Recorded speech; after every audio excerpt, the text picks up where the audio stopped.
Buenas noches a todos, gracias por venir al Mali. Esta noche me complace presentar la publicación Nazca, catálogo que se edita con ocasión de la exposición que se presenta en el museo y que forma parte de la serie dedicada a poner en valor nuevos enfoques de la arqueología andina. Nos acompañan en la mesa Johnny Isla, asesor científico de la exposición, que también está aquí en representación de Marcus Reindel, ambos asesores científicos de este proyecto, y algunos de los colaboradores del libro que hoy tenemos el agrado de presentar. Ann Peters, de la Universidad de Pensilvania, Pamela Castro, quien además ha sido la coordinadora de este proyecto y que tiene un ensayo en conjunto a María Inés Velarde, que nos acompaña esta noche, Elsa Tomasto, de la Universidad Católica, y finalmente el doctor Krzysztof Makowski, colaborador y que nos dará un comentario final acerca de este proyecto.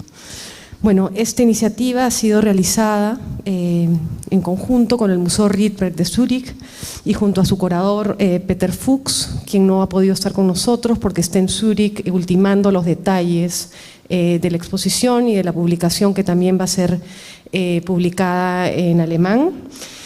Y esta publicación busca difundir un panorama actualizado sobre lo que sin duda es una de las culturas más importantes y enigmáticas de la América prehispánica. Esta es la segunda iniciativa, fruto de la alianza entre el Museo Rydberg y el Mali, un trabajo que se inició en el 2015, cuando se presentó en Lima la exposición dedicada a Chavín, tras haber sido mostrada en Suiza. Chavín fue una de las exposiciones más importantes que hemos organizado desde nuestro museo, y tenemos la convicción de que Nazca está siguiendo el mismo éxito que Chavín. De hecho, la exposición ha recibido hasta la fecha cerca de 58.000 visitantes en menos de 2 meses, un número ya sin precedentes para nuestro museo. Un proyecto de esta envergadura, sin embargo, no podría haber sido posible sin la colaboración de varias instituciones a quienes debo un especial agradecimiento. En Lima, el Banco de Crédito del Perú ha apostado nuevamente por un proyecto emprendido desde nuestro museo. Entonces tenemos que agradecer a Walter Bailey, a su presidente y a todo su equipo por el apoyo y compromiso. En Zúrich, aparte del Museo Rydberg, reconocemos el apoyo de la ciudad y de su presidenta Corinne Mauch, así como también de la Fundación Avina. Y agradecemos de manera conjunta la confianza depositada por la Bundeskunsthalle de Bonn, por hacer posible que la exposición Nazca que hoy tenemos aquí pueda ser visitada en Alemania, luego su presentación en Zúrich. La publicación Nazca recoge en sus 408 páginas una selección de 15 ensayos y un portafolio de imágenes asociados a la exposición, una exposición que nos muestra cómo esta antigua sociedad logró superar los retos planteados por la naturaleza y formó un sistema de creencias basado en la necesidad de asegurar agua y tierras fértiles. Esta exposición se presenta a partir de narraciones visuales plasmadas sobre la base de piezas procedentes de colecciones públicas, privadas y descubrimientos arqueológicos recientes. Voy a hacer un breve recuento del contenido de esta publicación. En el primer capítulo, luego de la introducción a cargo de los coeditores, Marcus Reindel y Johnny Isla, nuevamente asesores científicos y directores del proyecto arqueológico Nazca Palpa, introducen al lector a la geografía de la costa sur y a la historia cultural de dicha región. El estudio incluye una síntesis del estilo de vida de los Nazca que incorpora sus formas de subsistencia, arquitectura, estructura social y creencias. Tras un largo trabajo centrado en los patrones de asentamiento del Valle de Palpa, los autores sintetizan los hallazgos de 2 centros regionales, Los Molinos y La Muña. La contribución de Elsa Tomasto, que también está aquí hoy con nosotros, explora las posibilidades de la aplicación de datos bioarqueológicos al estudio de las poblaciones Nazca. Sobre la base de los resultados de análisis de ADN mitocondrial, argumenta que los Nazca serían herederos directos de los Paracas y asimismo, al estudiar restos óseos de grupos de esqueletos procedentes del Valle de Palpa, concluye que si bien la violencia aumentó con la desertificación del territorio, la calidad de vida de los Nazca llegó a ser mejor que las de sus antepasados. Desde hace varios años, Ann Peters, que también nos acompaña hoy, viene trabajando en un proyecto interdisciplinario que busca entender las prácticas funerarias detrás de los contextos hallados por Julio Cetayo en la necrópolis de Huaricayán.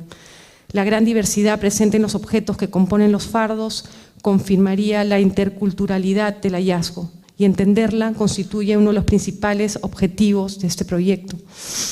Para ello, Peters ha concentrado, para esta exposición y esta publicación, nos hemos concentrado en 3 fardos funerarios de Huaricayán que han sido especialmente seleccionados para esta muestra y que los pueden ver en la sala 2, por presentar tejidos que se asocian estilísticamente a Nazca temprano.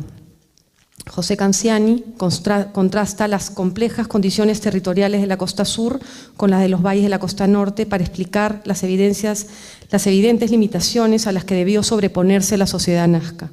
Argumenta que el análisis de las técnicas arquitectónicas y de los patrones de asentamiento muestran un limitado nivel de especialización, así como una modesta inversión en la fabricación de materiales constructivos, aludiendo a que en Nazca la escasa monumentalidad podría haberse visto contrarrestada por la majestuosidad de la pampa y la gestión de la galería Filtrantes. El siguiente ensayo, a cargo de Catarina Schreiber, de la Universidad de California en Santa Bárbara, presenta una revisión completa del estudio de los puquios o la galería Filtrantes, uno de los principales recursos utilizados por los Nazca para acceder a recursos hídricos en los valles medios de Nazca, donde se encontraban las áreas de cultivo, pero donde el agua corría bajo la superficie. Schreiber explica en detalle la manera en que funcionaban y cómo se usaban, aludiendo a las importantes modificaciones a las que han sido sometidos muchos de ellos en tiempos posteriores a la conquista, así como a la historia de las investigaciones, a los métodos de datación y al uso actual de las mismas. El aporte de Giuseppe Orefici, del Museo Antonini, a este volumen se centra en el estudio sobre Cahuachi y en las investigaciones realizadas desde el año 1984, que han tenido como objetivo comprender la función de este centro urbano ceremonial a través de la secuencia de ocupación, las diferentes fases constructivas, los sectores del sitio y los hallazgos más representativos. Kevin Bond, de la Universidad de California, Santa Bárbara también, presenta un breve ensayo sobre sitios Nazca estudiados recientemente, Marcaya y Cerro Tortolita, con el propósito de ahondar en el conocimiento sobre la vida diaria de esta sociedad. El primero es un sitio habitacional ubicado en el Valle de Tierras Blancas, lugar de residencia de los pueblos que habrían trazado los geoglifos y visitado Cahuachi como centro de peregrinaje. El segundo es un centro ceremonial ubicado en el Valle de Ica, que el autor describe como una versión pequeña de Cahuachi, que funcionaba como un centro ceremonial secundario Nazca en Ica. La sección destinada a los estudios recientes en los geoglifos ha estado a cargo del arqueólogo alemán Carsten Lambers, de la Universidad de Leiden, y de Masato Sakai, Universidad de Yamagata, en coautoría con Jorge Olano, y que han servido de base para la manera en que presentamos los datos sobre los geoglifos en la exposición. Mientras que los estudios de Lambers se han enfocado en la historia y las investigaciones de los geoglifos, la forma en que fueron trazados, los métodos de datación y finalmente las hipótesis en torno a su posible función y significado, el trabajo de Sakai y Olano tiene como objetivo conocer la distribución de los geoglifos en las pampas y los materiales asociados, para así establecer una cronología detallada que se inicia a fines del periodo Horizonte temprano, con Paracas hasta el periodo intermedio tardío. La segunda contribución de Marcus Reindel y Johnny Isle en esta publicación está dedicada al estudio de los patrones funerarios con el objetivo de determinar las jerarquías sociales en la sociedad nazca. Describen principalmente 3 tipos de tumbas, además de otros contextos más elaborados como tumbas de la Muña, por ejemplo, que aunque muy saqueados revelan la presencia del alto estatus en la escala social nazca. Y de hecho presentamos una breve selección de objetos rescatados de la Muña en esta exposición. Los estudios dedicados a la iconografía en este proyecto han sido realizados por el Dr. Krzysztof Makowski y el Dr. Patrick Carmichael. La contribución del Dr. Makowski consiste en una aproximación a las metodologías y las interpretaciones sobre el arte figurativo Paracas Nazca. Previo al estudio, presenta un necesario panorama general que pone sobre el tapete la discusión sobre la denominación y el significado de lo Paracas y lo Nazca. Propone también que el análisis cuidadoso de la iconografía nos da cuenta de una sociedad compuesta por grupos asentados en pequeñas aldeas dispersas, unidos por un centro religioso, Cahuachi, y no de una organización estatal compleja. Patrick Carmichael, por su parte, aborda el tema de la representación de cabezas humanas, partiendo desde los orígenes en Paracas, para así establecer comparaciones con las principales divinidades de ambos panteones, poniendo énfasis en los llamados ser oculado y ser enmascarado. Pamela Castro y Marínez Velarde, también presentes hoy, quienes nos acompañan hoy, dan inicio a la sección sobre materias primas y tecnología en la publicación y presentan el primer estudio dedicado a la metalurgia nazca. A partir de la creación de un registro de las reducidas colecciones que existen en museos locales y extranjeros, esbozan una aproximación preliminar para abordar el uso, la función y el significado de una tradición que no concedió tanta relevancia a los trabajos de la metalurgia o no llegó a alcanzar el desarrollo tecnológico de sociedades de la costa norte. En su segunda colaboración, este volumen, Kevin Von explora la dimensión de la cerámica polícroma nazca como principal soporte para la representación de una ideología social, culto al agua y la fertilidad. Sin embargo, a diferencia de otras sociedades prehispánicas en la que la cerámica fina y decorada estaba restringida a una élite, en el caso de Nazca, Von propone habría tenido una distribución más amplia al haber sido utilizada en todos los estratos de la sociedad, a juzgar por el registro arqueológico. Para su estudio, Von pone énfasis en los resultados de sus excavaciones en Mina Primavera, una mina de matita que se utilizó durante tiempos prehispánicos. Por último, Nathalie Boucherie, de la Universidad de Lyon, elabora un panorama general de los tejidos Nazca, basándose en las materias primas, tecnologías y decoración de los textiles de las épocas Nazca temprano, medio y tardío, y trabaja principalmente sobre los tejidos de cahuache y la selección que hemos cuidadosamente conservado para esta exposición.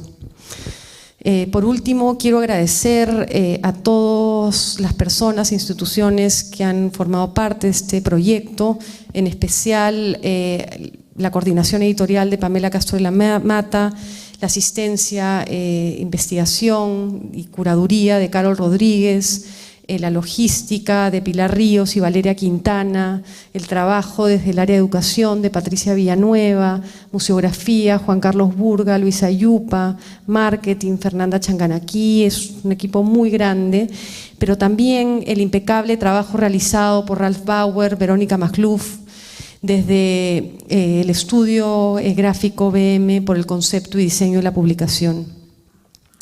Quiero agradecer de manera especial al proyecto Nazca Palpa, a Marcus y a Johnny por todo el trabajo que ha servido de base para esta gran exposición, así como los museos y colecciones que han cedido generosamente sus obras, en especial al Ministerio de Cultura, al Museo Didáctico Antonini, al Museo Regional de Ica, Adolfo Bermúdez Jenkins, al Museo Nacional de Arqueología, Antropología e Historia del Perú, al Museo Textil a Mano, al Museo de Arqueología y Antropología de la Universidad de San Marcos, que nos han cedido en préstamo las acuarelas originales que Tello mandó producir de algunos fardos de Huaricayán, y finalmente a los coleccionistas privados y a los fotógrafos que nos han prestado el material para complementar la exposición.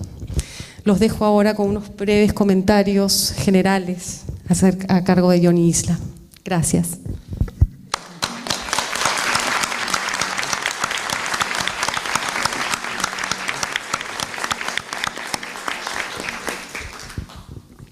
Cecilia, muchas gracias. Gracias a todos por su presencia. Como ya lo dijo Cecilia, este es un esfuerzo notable que se ha hecho con la participación de muchísima gente y especialmente de muchos investigadores. Esta exposición es el resultado de varios años de trabajo, no solamente del proyecto Nazca Palpa, sino de todos los colegas que han presentado sus investigaciones en este libro, y también con la colaboración detrás de cada uno de ellos de un mar de gente. En nuestro proyecto han trabajado cerca de 70 personas a lo largo de 16 años y a todos ellos se les debe una contribución importante que a veces detrás de nuestros nombres no figuran, pero creo que es importante reconocerlo porque lo que se conoce de la cultura nazca en los últimos 20 años, 25 años, es notable en comparación, evidentemente, con los recursos tecnológicos que superan las investigaciones que se han hecho a lo largo de casi un siglo en la región de Nazca. En la costa sur del Perú, evidentemente tenemos estas dos grandes formaciones sociales, Paracas y Nazca, que son un poco el ícono de esta parte del Perú, pero que a nivel mundial tienen mucha resonancia por la significación, la importancia de haber generado estructuras políticas bien organizadas, bien desarrolladas, y que curiosamente en el caso de Nazca, como lo dije previamente en la sala hace un momento, las investigaciones en Nazca todavía no tienen el alcance, la magnitud que tienen otras regiones del Perú, como en la costa norte. No obstante, estas carencias, voy a tratar de limitarme a subrayar un par de aspectos que me parecen centrales. En principio, una de las cosas que se puede notar rápidamente cuando Cecilia ha hecho el esbozo del catálogo de todos los participantes, un aspecto que es interesante es que todos los que estamos aquí en la mesa y todos los que no están presentes pero que han participado en el libro han presentado sus enfoques de algunos aspectos de la cultura nazca o aspectos generales que a veces también todavía están en discusión. Claramente, eso es muy importante, el debate científico para ver si esta sociedad estaba organizada simplemente a un nivel de curacazgo, tenía una estructura social mucho más compleja, había llegado a un nivel de tipo estatal o no. Justamente esas perspectivas están planteadas en estos textos y nosotros, previamente a esta exposición, aquí el Mali organizó una sesión cerrada entre todos los que hemos participado en el libro y los que no están presentes, vuelvo a repetir, en las cuales hemos debatido perspectivas sobre cómo, no solamente cómo hacer el enfoque de la publicación y de la exposición misma, sino nuestras propias ideas, nuestras propias perspectivas sobre la sociedad, y esos debates están ahí, expuestos. Todavía no hay una respuesta concreta al tema, y eso es muy importante que ustedes lo puedan percibir, porque no todos hablamos el mismo idioma y no todos estamos de acuerdo en los mismos aspectos, y eso es interesante para enriquecer el debate, sobre todo porque estamos, yo creo, todavía en una etapa de una investigación inicial seria sobre la sociedad nazca. Con esto no quiero decir que lo que se hizo previamente no es serio. Es muy valioso todas las investigaciones que se han hecho desde los primeros trabajos de Julio Cetello en la región. Son importantes avances, nos han servido. Personalmente a mí me han servido las colecciones para analizar las estructuras mortuorias, etcétera. Son datos muy valiosos, pero algo que todavía sigue faltando es una investigación seria, sistemática a lo largo del tiempo, y que, bueno, nosotros en el caso de Palpa, con mi colega Marcus Reinder, lo hemos consolidado a punta de no solamente de esfuerzo, sino de que las evidencias estaban ahí.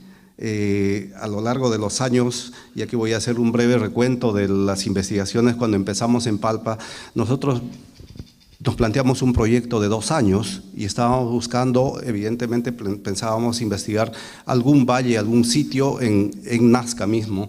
Sin embargo, ahí al lado de Nazca estaban estos otros valles que ahora las conocemos como los valles de Palpa, en los cuales la historia es la misma, la geografía es la misma, el tránsito no dura más de media hora entre valle y valle, y entonces están los mismos geoglifos, están la misma cerámica, los mismos asentamientos, la misma gente prácticamente, y sin embargo estaba esta parte de la cuenca del Río Grande abandonada a lo largo de muchos años. Muy pocos colegas habían trabajado ahí, y eso ha sido para nosotros una suerte, en el sentido de que hemos encontrado lo mismo que había en Nazca, en Palpa, y lo hemos podido estudiar de una manera más intensa. Esta investigación de los últimos años debería evidentemente replicarse en todos los valles para poder tener mucho más cruce de información, mucho más respuestas y debate entre los colegas, que es algo que ya se está empezando a hacer. Curiosamente, ha pasado más de un siglo desde el descubrimiento científico de la cultura nazca y todavía estamos contando con con los dedos de la mano los proyectos que hay en la región. Cosa diferente en los valles de la costa norte, donde cada valle tiene proyectos muy grandes, muy potentes, y eso siempre, alguna vez habíamos bromeado con el doctor Lumbreras, los que se van al norte van a hacerse ricos y famosos y al sur a ser pobres, pero no es el sentido pobres en el sentido de la riqueza, sino de descubrir más bien en esta región desarrollos que son igual a los de la costa norte, solamente que en distinta escala. Y aquí voy a tocar el otro aspecto, es el aspecto geográfico, el aspecto del territorio en el que se desarrolló la cultura nazca. No podemos compararlo pues con los valles ricos, amplios y fértiles de la costa norte, y esas diferencias es la que nos hace visualmente percibir esta aparente riqueza y pobreza entre norte y sur, pero no es en la esencia del proceso del desarrollo de la sociedad. Nos encontramos con que las sociedades, los pueblos, la gente respondió a las dificultades del territorio con las mismas condiciones, solamente que a diferente escala. Entonces, en el marco de este proceso de desarrollo, de alguna manera ha sido suerte para la gente que vivió en la región, y hasta ahora lo es, vivir en un territorio tan cambiante, tan agreste y tan difícil, donde 2 o 3 años de sequía puede marcar un cambio sustancial en la estructura de la sociedad. Y eso, cuando vemos a la sociedad nazca al inicio de nuestra era, empezando un proceso lento de desertificación, curiosamente, esta capacidad de organización de la sociedad con una larga experiencia, como ya lo dije previamente, de cerca de 3000 años de historia ocupando estos valles, no los nazca evidentemente, pero la gente ya la conocía desde tiempos de la cultura Paracas o antes, conocía las dificultades del medio, conocía los problemas que podía atravesar, fue preveyendo, fue calculando, y a pesar de que el proceso de desertificación se fue haciendo más intenso, ellos construyeron acueductos en Nazca para tratar de suplir la falta de agua durante la mayor parte del año. Entonces, estas soluciones tecnológicas alcanzadas a lo largo del tiempo nos permiten ver, pues, viendo otros aspectos de la cultura como la producción alfarera o la producción textilera, de que había detrás de toda esta manifestación cultural que podemos ver en las exhibiciones, en los textiles, en la cerámica, que detrás había una estructura social organizada, suficientemente cohesionada, que permitió mantener un desarrollo bastante notable, y que incluso cuando hacia la época media del desarrollo de la cultura nazca, las condiciones de aridez fueron mucho más intensas, todavía es el punto en el que la sociedad alcanzó su mayor grado de desarrollo. El colapso de la sociedad nazca viene después, porque ya soportar 40, 50 años de sequía es muy, muy intenso. Eso puede colapsar fácilmente cualquier sociedad en cualquier parte del mundo, y aún así los nazca trataron de conservar su identidad, se movieron hacia el Valle de Ica por el norte, hacia el Valle de Acarí por el sur. En la época nazca tardío hay poblados muy grandes, en Chaviña, por ejemplo, o en la Pampa de la Tinguilla, en Ica, pero también se fueron movilizando hacia la sierra, donde habían condiciones de humedad, había mayor cantidad de agua, pero la estructura social en su corazón, en el centro de su territorio, estaba pues colapsando, y fue fácilmente asimilada después por la sociedad huari. Esa es un poco la síntesis que podemos hacer de las investigaciones de estos últimos años, en la cual el análisis del territorio con el estudio, obviamente, como lo ha mencionado Cecilia, de los patrones de asentamiento, de la arquitectura, de las estructuras funerarias, es lo que ha cambiado un poco en la arqueología de la costa sur a lo largo de estos últimos 25 o 30 años con respecto a lo que se hacía antes. Antes básicamente se estaban formando colecciones en los cementerios, o había una concentración muy grande en el estudio de los geoglifos, pero se habían perdido la perspectiva de hacer un análisis más integral de la sociedad. todavía yo creo que estamos empezando, no es que estas sean las últimas respuestas, más bien cada investigación, cada paso que se está dando en tratar de entender a la sociedad nos está planteando también otras preguntas que tenemos que ir respondiendo.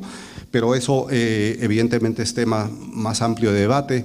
Yo quiero felicitar a Cecilia, a Natalia, que han hecho todo este esfuerzo junto con el Museo Rydberg, porque se está presentando una exposición no solamente de calidad A1, sino también la colaboración de todos los colegas e investigadores en este catálogo es esencial para poder entender cada uno de los aspectos de la cultura nazca. Seguramente cualquiera que esté interesado en algún tema en particular encontrará un vacío, pero también encontrará una respuesta, y estamos contentos de que el Perú sea receptor de sea capaz de organizar una exhibición de este nivel, y que todos los que han colaborado en el libro han puesto su mayor esfuerzo, nos han hecho ver también de otra perspectiva algunos aspectos que nosotros en el campo no lo habíamos considerado, pero que esperamos aplicarlo en el futuro. Muchas gracias.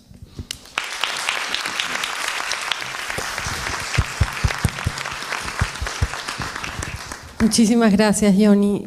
Yo solo quiero agregar a los comentarios de Johnny que efectivamente el punto de partida de este proyecto fue esta reunión que tuvimos ya hace casi 2 años, 1 año y medio, donde nos encerramos 16 personas, 15 de los cuales son los autores de esta publicación, a conversar sobre diferentes enfoques de la arqueología nazca, sobre qué es lo que había estado estudiando cada uno y cómo se debía presentar esta exposición.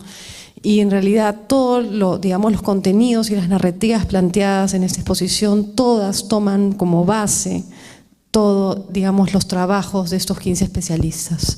Entonces es un trabajo consensuado. Hay muchas preguntas sin responder, pero ahí están, en la exposición están las preguntas, y como que queremos que esto sirva como un punto de partida para que la costa sur sea tan exitosa como la costa norte. Sí. Gracias, Cecilia. Bueno, yo también quería empezar agradeciendo el esfuerzo del MALI, del equipo del MALI, del Museo Rydberg, y felicitar el resultado. En este volumen, más allá de la impecable edición, de la selección de piezas para la exposición, más allá de las imágenes maravillosas que ilustran el catálogo, lo que se ha logrado con este esfuerzo es reunir investigaciones, como han dicho mis colegas, que estaban hechas por distintos equipos, que si estaban publicadas, esto era de manera dispersa en libros especializados, en tesis, en artículos de revistas especializadas, en fin, en medios que no eran accesibles al público en general. Y me parece que el gran mérito de este esfuerzo es precisamente reunir en un solo volumen todas estas investigaciones, haber sacado a los arqueólogos de sus excavaciones, de sus laboratorios, y poner toda esta información a disposición del público en general, que finalmente es el dueño de toda esta información que nosotros ayudamos a generar. Bueno, dicho esto, lo que me han pedido es que les cuente un poco lo que son los resultados de los estudios hechos sobre los restos humanos. Y lo primero que tengo que decir es que ha habido un montón de avance en este tipo de estudios en los últimos 20 años. Hace 20 años todo lo que les voy a contar no se conocía en absoluto respecto a los Nazca. Y aun cuando los resultados que les voy a comentar están hechos sobre muestras pequeñas y por tanto es posible que en el futuro se modifiquen algunas de estas conclusiones o se reorienten, lo interesante es que, a pesar de ser muestras pequeñas, analizadas por distintas personas, distintos equipos, los resultados que hemos encontrado son convergentes y refuerzan cosas que ya se habían estado discutiendo. Un primer tema, como les comentaba Cecilia, son los estudios de ADN, que llaman mucho la atención de la gente, son estudios sexys, todo el mundo quiere saber de ADN. La mala noticia es que en las colecciones prehispánicas de la costa peruana, la conservación del ADN es muy mala. Entonces, bueno, no es tanto lo que se puede saber, pero sí se ha podido determinar en el caso de Nazca que la estructura poblacional de los Nazca a nivel genético es la misma que la de los Paracas, por lo menos en lo que se refiere a los linajes maternos. Por tanto, ahora podemos decir con seguridad que los Nazca son descendientes de los Paracas. Digamos, al pasar de Paracas a Nazca no hubo una invasión, no hubo una conquista, sino que fue la misma gente que fue cambiando su manera de hacer las cosas y también mejorando su adaptación al medio, a pesar de los problemas que sabemos que sufrieron los Nazca por este estrés hídrico. En general se ve que, por ejemplo, la estatura de los Nazca, las frecuencias de anemia de los Nazca son, digamos, la estatura es mayor que los Paracas, las frecuencias de anemia son menores que con los Paracas, por tanto se ve que en general hay una tendencia hacia una mejora en la salud que seguramente tiene que ver con un mejor manejo del territorio a lo largo del tiempo. Y en general, si comparamos a los Nazca con otras poblaciones prehispánicas, encontramos indicadores de una vida en general buena. Por ejemplo, los bioarqueólogos miramos unas marcas en los dientes que se llaman hipoplasias lineales del esmalte, que para ponerlo en fácil ocurren cuando hay estrés en la vida de un niño. Una persona que se está desarrollando produce estas marcas en sus dientes cuando hay algún tipo de estrés en la vida.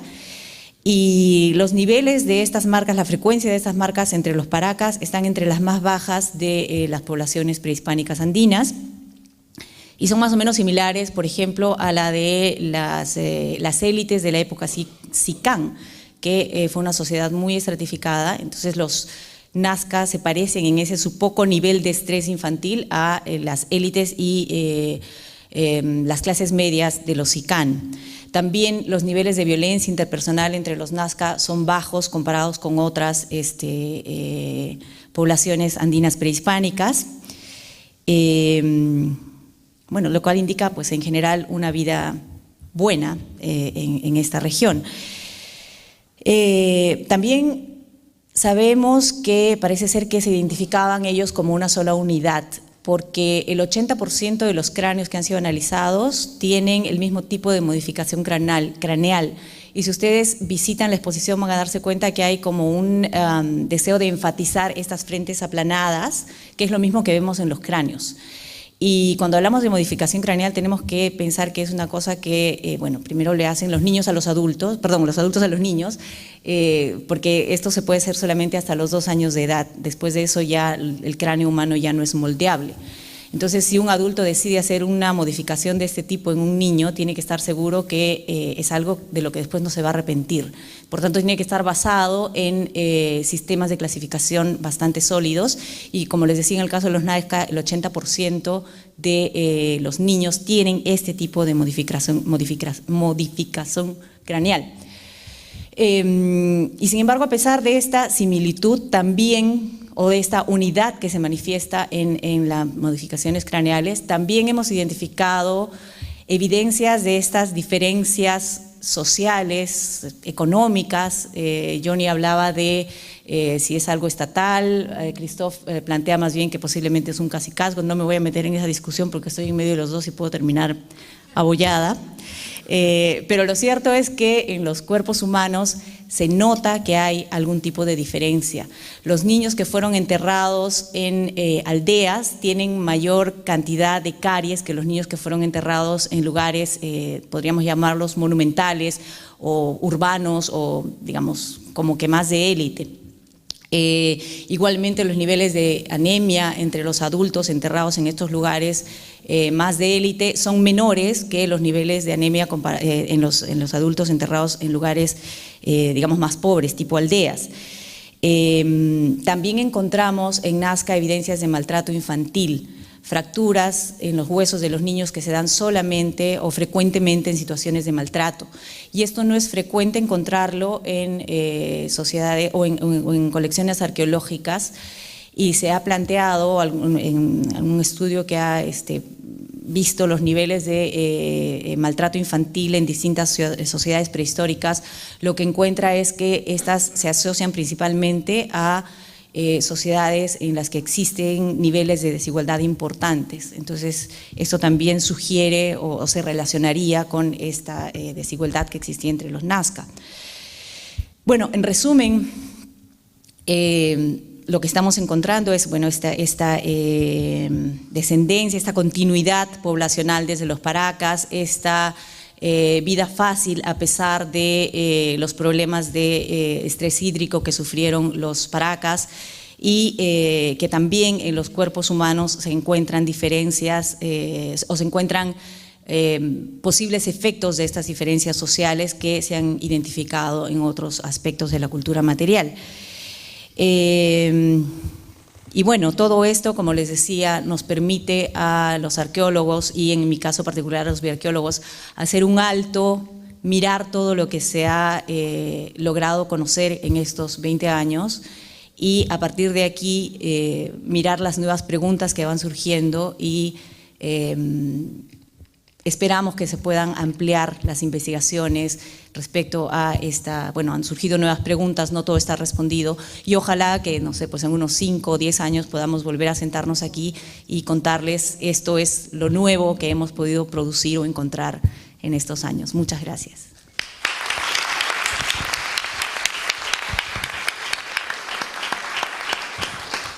Gracias, Elsie. De hecho, como tú dices, el ADN suena sexy y es una de en las más o menos 20 visitas guiadas que he hecho en estos 2 meses, es la pregunta de cómo sabemos que los Paracas eran los Nazca y cómo han probado, y cada vez las preguntas más técnicas sobre ADN mitocondrial que obviamente yo no les puedo resolver.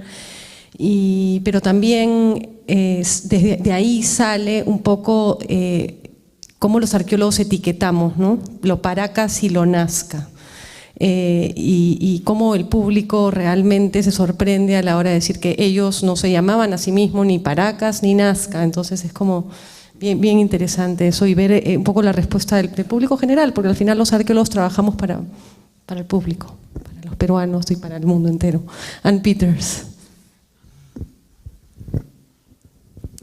Bueno, voy a pedir que ponga otras imágenes, que enfoquemos un poco en los textiles. En esta hermosa reunión de hace 1 año y medio, yo asistí en forma de Skype, yo estaba en la computadora en una cajita.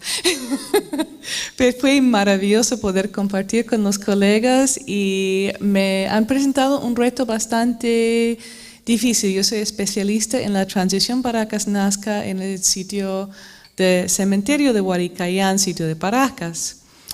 Y ahí lo que es el gran reto de ese contexto y la riqueza de los textiles de ese cementerio es que no tenemos otro contexto comparable en otras partes de la región.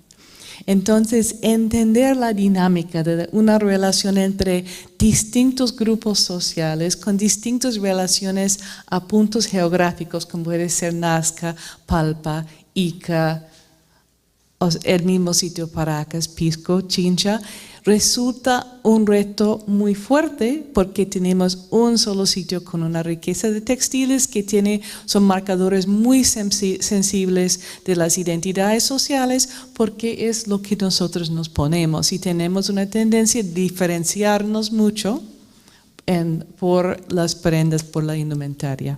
Próximo. La próxima imagen. Entonces, lo que he ido haciendo, entre todos estos cientos y cientos de textiles, a veces muy fragmentarias, que componen los faros funerarios de Huaricayán, es tratar de identificar el primer momento en que aparece no solamente una nueva imagen, iconografía, sino una nueva técnica, una nueva forma de hacer, y algo que es atípico de los demás textiles que forman parte de los contextos de esa época.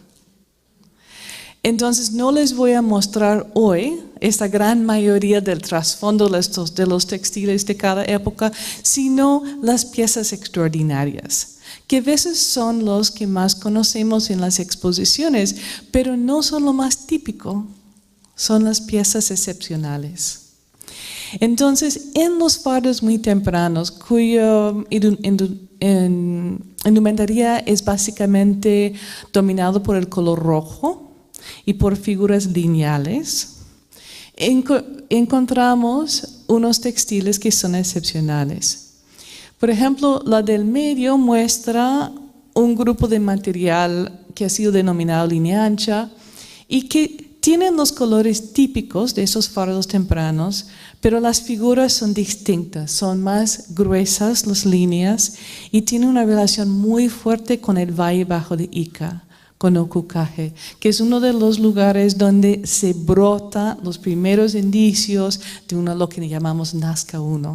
Y que después, bueno, lo hemos podido trazar en toda la región, pero ahí mismo en estos cementerios aparecen textiles parecidos y estos textiles llegan a formar parte de los entierros de Huaricayán. Pero en un entierro de esta misma época hemos encontrado ese otro textil que para mí es tan emocionante. No tenemos otro ejemplo parecido, pero ese es un textil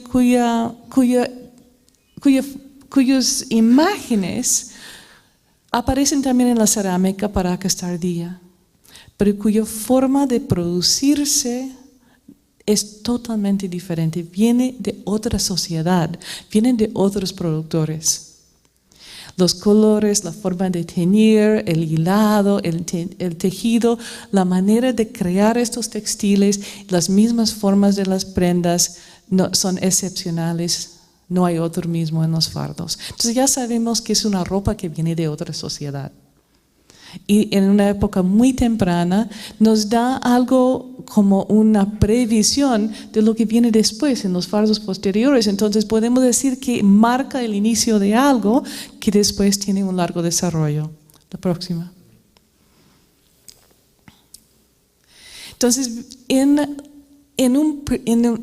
otro momento, después, en el cementerio, empiezan a aparecer estos fardos que son fardos con rasgos Nazca y se diferencian de los fardos tempranos que no los he mostrado. Perdóname, pues, pero en otro momento lo podemos conversar. Pero lo que voy a contarles es que estos abanicos, los pieles de zorro, estos tocados trenzados, el canasto funerario, empiezan a aparecer por primera vez. Entonces esos son nuevos, se va inventando o se va adoptando y no podemos definir en qué grado se inventa, en qué grado se adopta o de dónde viene, pero viene en conjunto con rasgos que después son características de lo Nazca. Próxima. Y en estos mismos fardos transicionales, lo que marca el momento transicional entre Paracas y Nazca, empiezan a aparecer estos textiles que son excepcionales entre los estilos de estos fardos. Y aquí vemos el color púrpura que ustedes van a ver en la exposición asociada a los textiles Cahuachi.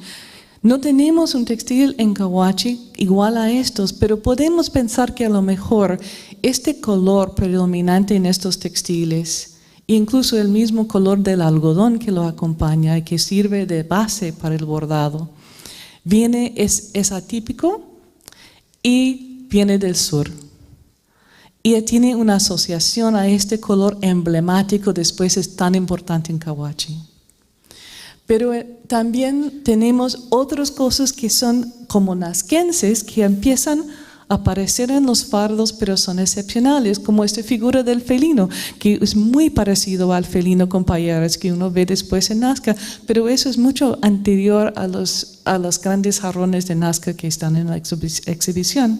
Sin embargo, que podemos argumentar que procede de unos productores ligados a la misma sociedad con los mismos conceptos, no solamente la idea de este felino, sino la manera de dibujar el felino. Pero no necesariamente todo esto viene de una misma comunidad, sino que pueden haber diferentes voces entre lo que definimos como el inicio de Nazca. Próximo. Y luego se va desarrollando e incluso aparecen nuevas técnicas como el bordado encima de un borde tejido, que son excepcionales. Y sabemos que deben venir de otros productores porque viene en conjunto con otras técnicas de bordar, con otras maneras de hilar. Viene todo un paquete que dice, estas son otras personas que producen y que otorgan al fardo funerario algo que es excepcional dentro de lo que está en este fardo. También como las bandas de tocado en tapiz, que llega a ser muy importante después en Nazca. Próxima. Y diferentes formas de indumentaria. Entre la indumentaria masculina, en lo cual voy a enfocarme aquí, aparece un formato de wara que no existía antes en los fardos del cementerio y llega a ser muy importante y aparece solamente en Nazca 1, en lo que llamamos Nazca 1. Entonces, ¿qué es Nazca 1? ¿Es una fase o es un grupo social? Tiene que ver algo de los dos porque está marcado por un indumentario particular.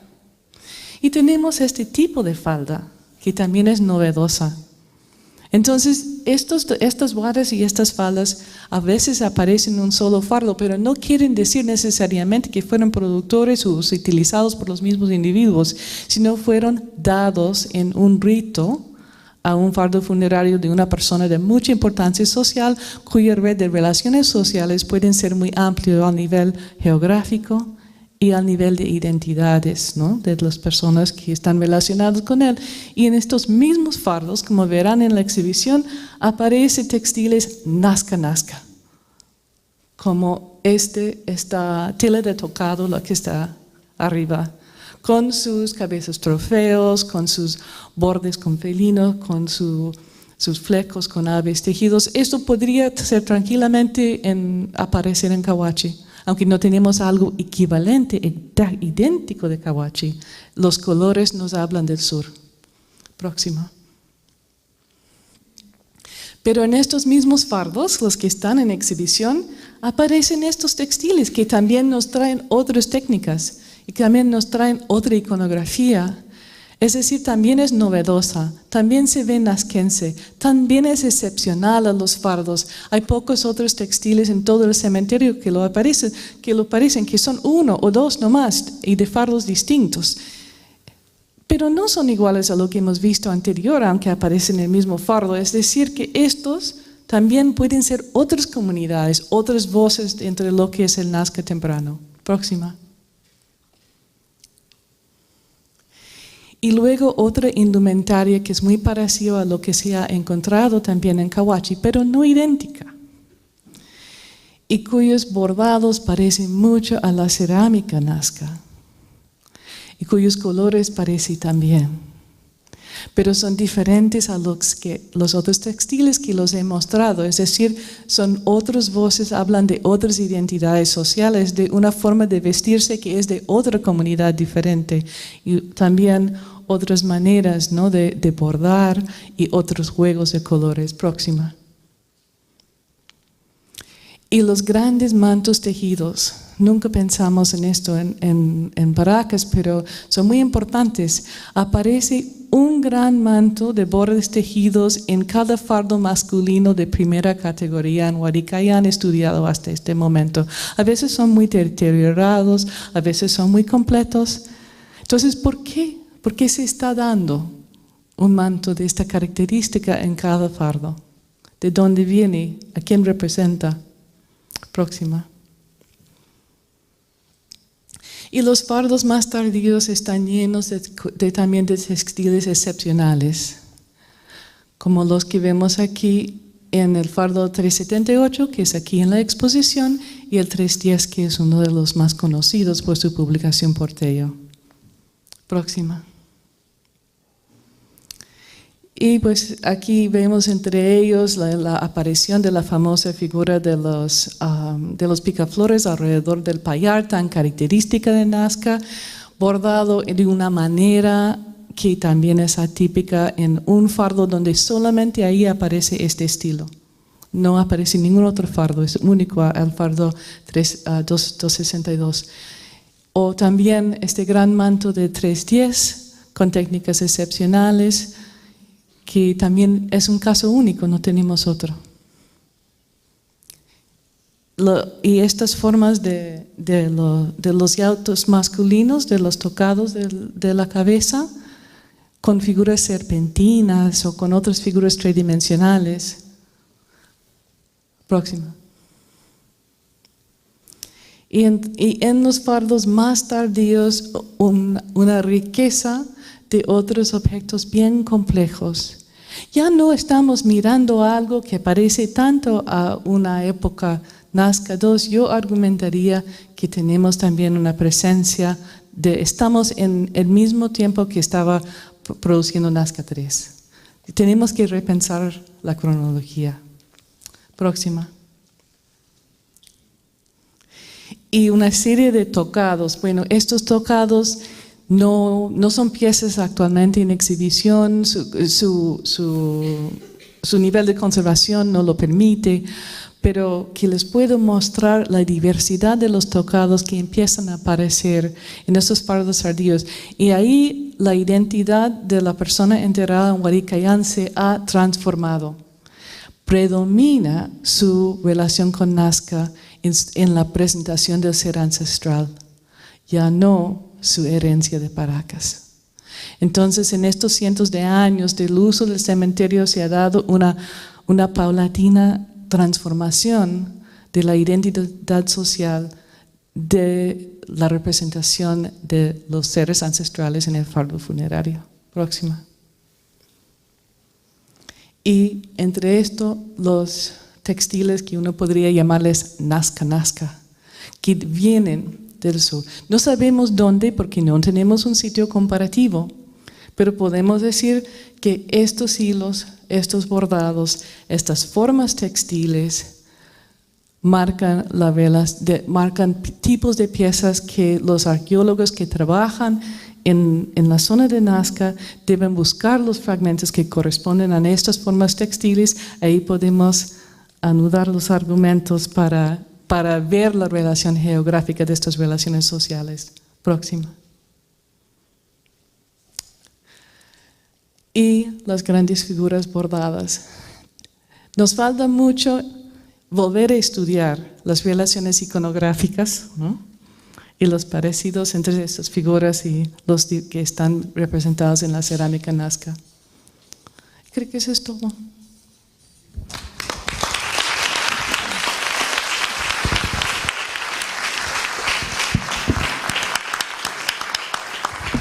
Muchísimas gracias, Ann.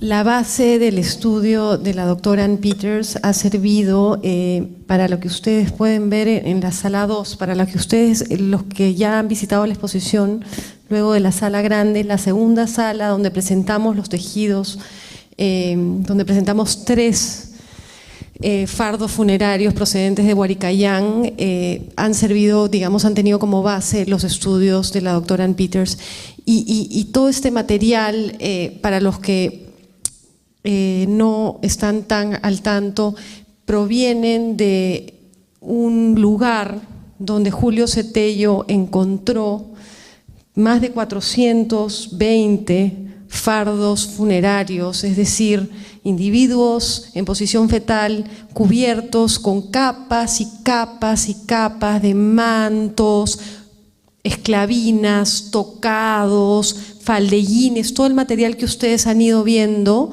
que en realidad en parte se han conservado también por la manera en que fueron depositados, ¿no? Tenemos 2 aspectos principales aquí, es el clima que nos ha ayudado, que es un desierto costero, pero por otro lado la manera en que fueron, digamos, enterrados, ¿no? Ha contribuido que estos tejidos que tienen 2000 años se hayan conservado, ¿no? Somos uno de los poquísimos países milenarios que tienen tejidos conservados tan buenos como los de Paracas, ¿no? Y el otro aspecto es cómo Paracas muy tempranamente salió a la luz por estos tejidos. Tello empezó a excavar entre el 25 y el 27 estos fardos, pero esta zona era huaqueada mucho antes. De hecho, Javier Prado Ugarteche, que es quien forma la colección del Museo de Arte de Lima, nosotros tenemos 2 tejidos, Paracas Necrópolis, y se sabe que él los compró en algún anticuario entre 1914 y 1915, con lo cual esos tejidos ya de alguna manera fueron reconocidos no solo localmente, sino fuera también, desde muy tempranamente, ¿no? Y hoy en día esos tejidos que para mucha gente son Paracas, y regresamos a las etiquetas, estamos viendo hoy día que exactamente el lugar y los fardos funerarios que está estudiando Anne representan o son, digamos, un elemento muy diagnóstico para estudiar esa transición, ¿no?, entre lo Paracas y lo Nazca. Ya Cristófa ahondará un poquito más en eso. Bueno, los dejo con Pamela Castro de la Mata. Pamela es una pieza clave en todo este proyecto. Además de la coordinadora general de la exposición y de la publicación, ha hecho un estudio exhaustivo en un tiempo récord con Marinés Velarde, con el poquísimo material, la poca metalurgia nazca que tenemos, poquísima que proviene de contextos, y el resto en colecciones públicas y privadas. Pame, unos comentarios. Gracias. Buenas noches, muchas gracias. Bueno, yo también quiero, en principio, bueno, repetir, como ya lo dijo Ceci, este es un trabajo conjunto con Marinés Velarde, ¿no?, que está acá presente, y en nombre de Marinés y el mío queremos agradecerte a ti, Ceci, y a Peter por habernos dado la oportunidad, ¿no?, de formar parte de este catálogo, que dicho sea de paso, yo he sido juez y parte, ¿no?, un poco complicado. Bien, yo también traje algunas fotografías, unas figuritas para un poco ilustrar lo que quiero decir. En realidad, en el tema de los metales, ¿no?, el encargo era un poco enfocarlo y ver el tema del significado, el uso, la producción, la caracterización en general de los metales Nazca. Y un reto para Marinés y para mí fue justamente empezar a ahondar y hacer una recopilación de información, porque en realidad, como incluso se habrán dado cuenta en la muestra, no se conoce mucho, en la muestra no hay muchos metales, ¿verdad? Y no se conoce mucho, o se conoce casi nada de los metales Nazca como tal. Y fue fundamental dentro de toda la recopilación de la información que hicimos, porque recopilamos imágenes de las piezas que están dispersas en colecciones nacionales, particulares o en museos internacionales. Indagamos en excavaciones e investigaciones hechas desde hace muchísimo tiempo atrás, y hemos revisado también anotaciones incluso bastante inusuales, ¿no?, de coleccionistas que hacían sus anotaciones conforme procedían a sacar el material. Y en líneas generales el panorama que se muestra es que en los contextos Nazca hay poco metal, ¿no? Y además bueno, toda la noche se ha ido comparando en la costa sur con la costa norte, en este caso también lo voy a hacer, ¿no? Pero la producción de metales en la costa sur es bastante particular, ¿no? Bastante particular, tiene formas más simples, no ha llegado al nivel de complejidad y nivel de producción si volvemos a poner los ojos en la costa norte, ¿ya? Uno de los puntos fundamentales para esta investigación fue indagar en los antecedentes, ¿no? Y volvemos a ver este momento clave entre los fines de los Paracas, momento transicional Paracas-Nazca y Nazca de ahí en adelante. Entonces, por favor, Carol, si podrías poner la siguiente imagen. Entonces, uno de los aspectos fundamentales fue iniciar esta investigación de metales Nazca, poniendo los ojos en una colección sumamente importante que es la colección Rubini, que actualmente se encuentra en el Museo Regional de Ica. Rubini donó este material, Rubini y Soldi, que son dos coleccionistas que extrajeron un montón de material de contextos funerarios en la década de los 50, y dentro de los objetos asociados o que se encontraban como parte de las ofrendas de estos contextos funerarios hay un lote significativo de piezas de metal. Entonces, en las imágenes podemos apreciar algunas de estas piezas que corresponden a la colección Rubini, ¿no?, que forman parte de lo que vendría a ser paracas en sus etapas finales. Ocucaje es un material ocucaje. Este material procede de la hacienda Ocucaje, que es una tradición local paracas que corresponde a sus fases finales. Entonces es un panorama clave para entender los orígenes, ¿no?, de los metales Nazca, ¿no? Este consenso que hay y que también lo hemos estado escuchando en la noche, ese consenso general que lo Nazca viene ya desde, ¿no?, podemos mirar desde lo paracas, incluso hasta a nivel que ha comentado Elsie, bioantropológico, ¿no?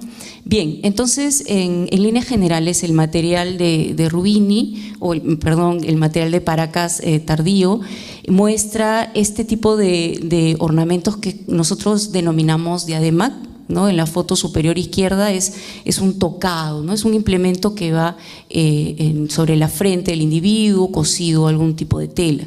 Luego estos otros tipos de discos o colgantes laterales, ¿no?, y que tienen distintas formas, y este otro ornamento que tiene esta especie de forma de cruz, ¿no? Siempre acá estamos viendo que es un tipo de trabajo sencillo. Tienen diseños repujados, pero muy sencillos, muy simples. Siguiente, por favor. En el caso de las diademas, un hecho importante es que hemos podido identificar con Marinés que en todas las diademas en la colección Ocucaje tiene este diseño repujado en la parte central, ¿no?, que es un diseño que se asemeja mucho al denominado ser oculado, que es esta deidad principal o este ancestro fundador de Ocucaje, que tenemos una gráfica acá al lado derecho, que podemos apreciar también el desarrollo de esa temática en el ensayo o en el artículo de Carmichael en el libro Nazca. Ahora, lo interesante es que este diseño que evoca, ¿no?, a este ancestro también tiene otros diseños muy tenues que nos están mostrando las características de un felino, las orejas triangulares, ¿no?, el dibujo de los bigotes, etcétera. Este ser oculado es el que incluso Carmichael fundamenta en su artículo, es el ancestro, ¿no?, este ancestro fundador que luego se transforma en el que se denomina el personaje mítico antropomorfo, o también se denomina el ser enmascarado. Este personaje mítico antropomorfo, derivado del ser oculado, viene a ser la principal divinidad Nazca. Entonces estamos viendo ya también aquí un antecedente, ¿no?, en el ancestro que va a continuar con su transformación hacia Nazca, y vamos a hablar de los implementos que usa porque se relacionan a las piezas de metal.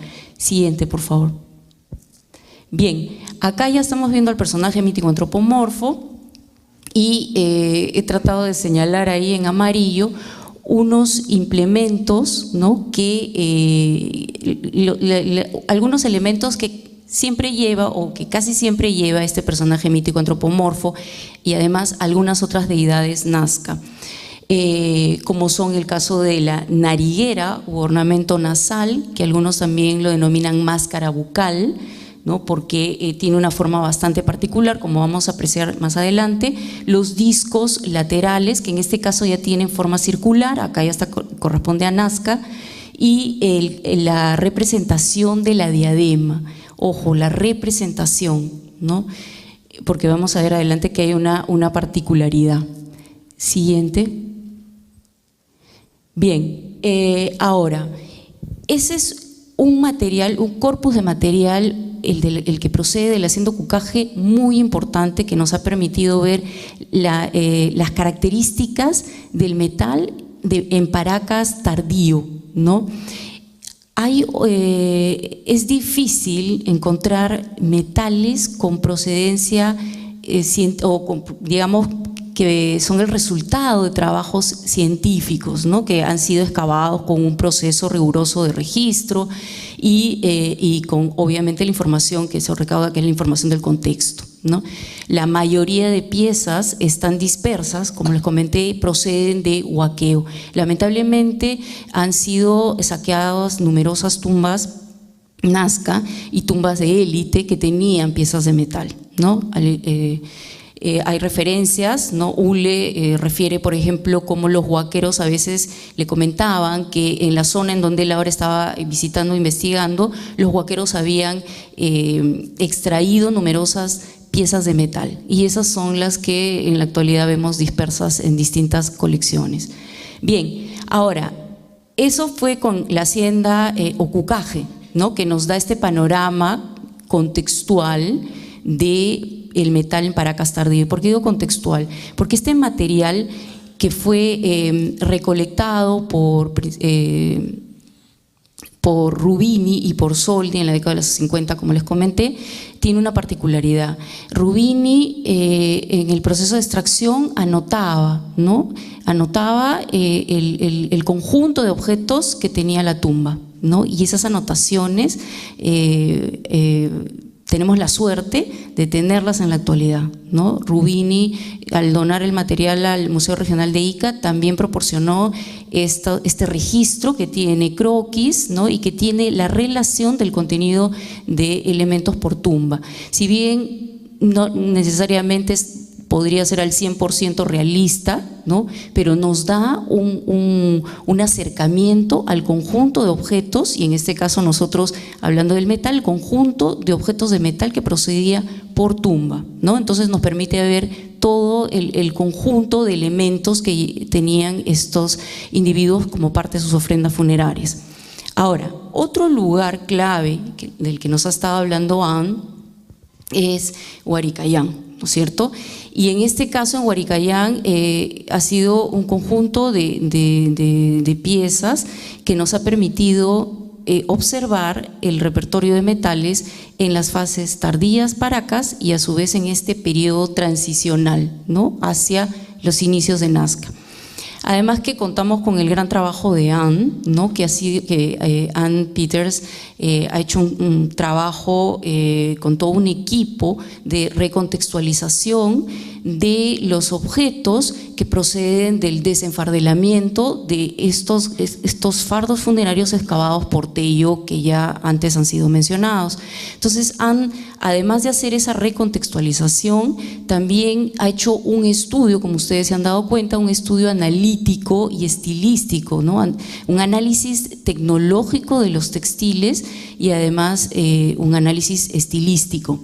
Entonces Anne generosamente nos proporcionó esta base de datos a partir de la cual Marinés y yo hemos ubicado las piezas de metal dentro de estos contextos. Y lo interesante es que Anne ha hecho un ordenamiento cronológico, ¿no? Entonces ella ha podido establecer esta secuencia cronológica, ¿no? Que va desde lo Paracas tardío hacia lo Nazca inicial. Entonces eso ha sido clave para que nosotras podamos ubicar las piezas de metal dentro de esta secuencia o este ordenamiento cronológico, para ver qué es lo que, ver si se podían percibir cambios a lo largo del tiempo, ¿no? ¿Qué pasaba con el metal entre fines de Paracas y este periodo transicional? Y luego, con otros contextos, poder también dilucidar qué pasaba ya con aquellas piezas de metal que proceden de contextos Nazca ya propiamente dichos, ¿no? Bien, dentro del contexto general en Huaricayán, en realidad se ubicaron más de 300 piezas de metal, ¿no? Existen más de 300 piezas de metal que proceden de 80 y tantos fardos funerarios. El panorama en Huaricayán, en lo que corresponde hacia o se relaciona hacia Paracas tardío, el panorama se puede reflejar más o menos en esta selección de fotografías, ¿no? ¿Qué refleja en los metales? Los metales reflejan más o menos lo mismo que estamos encontrando en el ocucaje, ¿no? Para Paracas tardío. Estas diademas de tamaño real, es decir, es un tamaño grande, son diademas que puede haber llevado estos personajes o que estaban ofrendadas a seres humanos, tienen un tamaño real. Entonces, diademas, estos discos, ¿no? Que son discos que se ubican, por los dibujos que vamos a ver, se ubican a ambos lados de la cabeza y pueden ser o 2 o 4 o 6 que son elementos claves para que lleva el personaje mítico antropomorfo Nazca. Luego también una serie de, otros implementos como pinzas, mucha fragmentería, que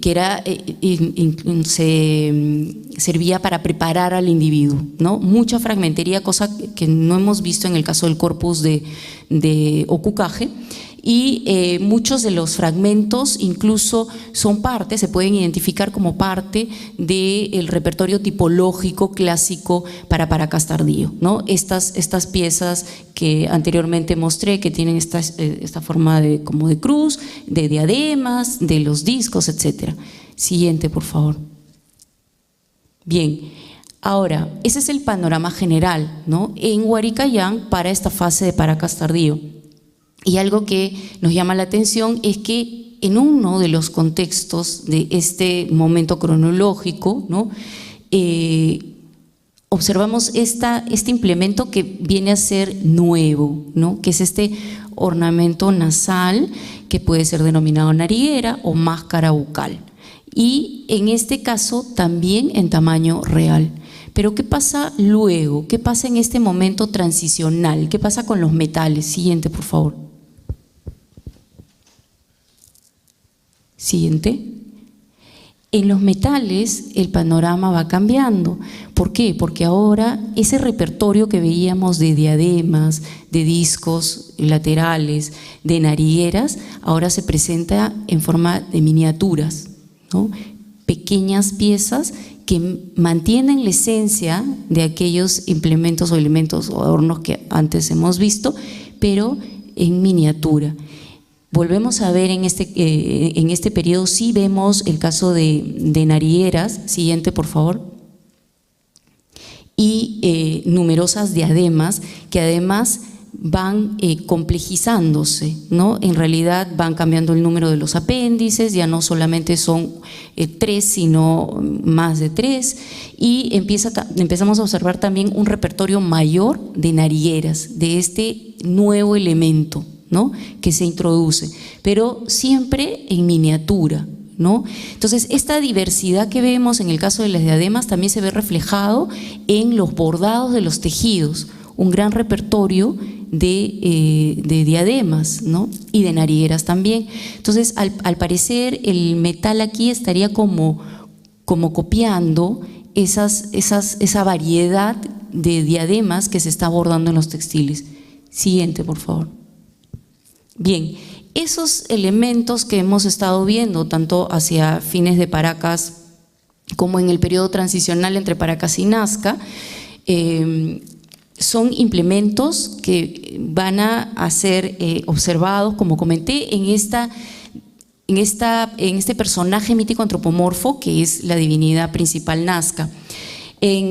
Pero cada uno de esos implementos me voy a enfocar en ellos, ¿no? La diadema, los discos, estos discos circulares laterales y la nariguera, cada uno de estos implementos tiene una historia diferente, por decirlo así. ¿Por qué?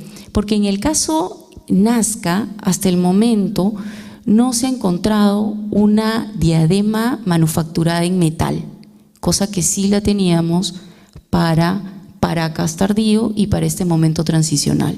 Sin embargo, los Nazca cautelosamente han mantenido este ornamento, han mantenido la diadema dibujada la vemos en la iconografía cerámica, la han mantenido en representaciones escultóricas también de cerámica, la han mantenido en los textiles, ¿no? En diseños, en la iconografía en los textiles, pero no la encontramos manufacturada en metal. Los discos laterales sí es un implemento que continúa, ¿no? con algunas variaciones, generalmente ya no estos bordes tipo estrella o con este recorde como especie de pétalos, sino a veces en forma llana, a veces estos discos ya tienen un repujado más complejo en el interior. Y el caso de la nariguera es bastante particular, porque la nariguera sí se encuentra manufacturada en metal para el caso del desarrollo Nazca, ¿no? Propiamente dicho. Ahora, en el dibujo de la diadema, ellos tienen el reparo que generalmente siempre lo vemos, es de dibujar dos ojos, la boca y a veces incluso la nariz, que evocan, ¿no? a este diseño repujado que veíamos anteriormente en las diademas en la colección procedente de Ocucaje, ¿no? Del asiento Ocucaje. Siguiente, por favor.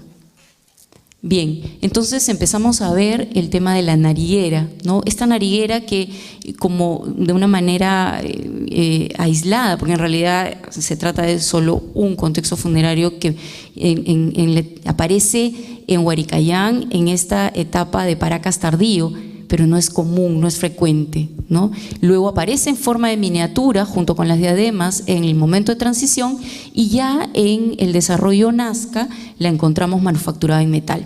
Lamentablemente, la mayoría de estas narigueras forman parte de colecciones privadas o colecciones que carecen de procedencia, ¿no? No tenemos la información del contexto, la información científica que nos digan junto a qué o de dónde proceden. Las dos narigueras que sí, felizmente tenemos que proceden de contextos científicamente excavados, son la que Orefici encontró en Cahuachi, que es la que estoy mostrando en la parte superior, y luego tenemos el hallazgo de Tello en el sitio de Puente Gentil, que lamentablemente ahí solo podemos mostrar un dibujo porque la pieza lamentablemente no es sabida, ¿no? El Puente Gentil es este contexto del cual procede esta nariguera corresponde a un trabajo de recontextualización que hizo Johnny Isla tiempo atrás, ¿no? Bien, entonces en el lado izquierdo tenemos nuevamente la imagen del personaje mítico antropomorfo, donde podemos ver la posición, ¿no es cierto?, de la nariguera. La nariguera nos evoca a el hocico de un felino, ¿no?, con sus respectivos bigotes. Siguiente, por favor. Bien. Ahora, un elemento característico de los Nazca y que no lo vemos anteriormente ejecutado en metal es el caso de esta máscara, ¿no? La máscara de oro está representando al ser oculado, a este ancestro fundador, a este origen del personaje mítico antropomorfo, ¿no?, del cual se deriva el personaje mítico antropomorfo, la principal divinidad Nazca. Sin embargo, esta representación del ser oculado de una manera muy semejante, digamos, ya la teníamos representada en cerámica para las fases finales Paracas y para el momento transicional la teníamos también bordada en los textiles, ¿no? Entonces hay como un cambio, estamos viendo que los materiales, ¿no?, funcionan como distintos soportes para plasmar estos elementos rituales. Siguiente, por favor. Bien, ahora, no solamente nos enfocamos en hacer la revisión de todas las investigaciones que tenían piezas de metal o las colecciones en general, sino también un punto importante es observar en la iconografía o en las representaciones escultóricas de cerámica si existen ornamentos que puedan correlacionarse con las piezas de metal propiamente dichas, ¿no? Ahora ya dejamos de hablar de estos implementos que lleva la divinidad Nazca, el personaje mítico antropomorfo, y podemos apreciar este tipo de trabajo, que es un trabajo también sencillo, son láminas martilladas, con repujado, y que podemos correlacionar en el caso de estos ornamentos que lleva la mujer en la representación escultórica cerámica. Ahora bien, no solamente se trata de verlo ubicado en la representación escultórica, sino también hay referencias de las excavaciones en Palpa en el año 57 por Mejía Gespe, donde se observa que se encuentran estas láminas de forma trapezoidal a ambos lados del cráneo del individuo, ¿no? Entonces, la ubicación es exactamente la misma, y en la iconografía, en el extremo superior derecho, también tenemos ese referente con las cabezas Nazca. Siguiente, por favor.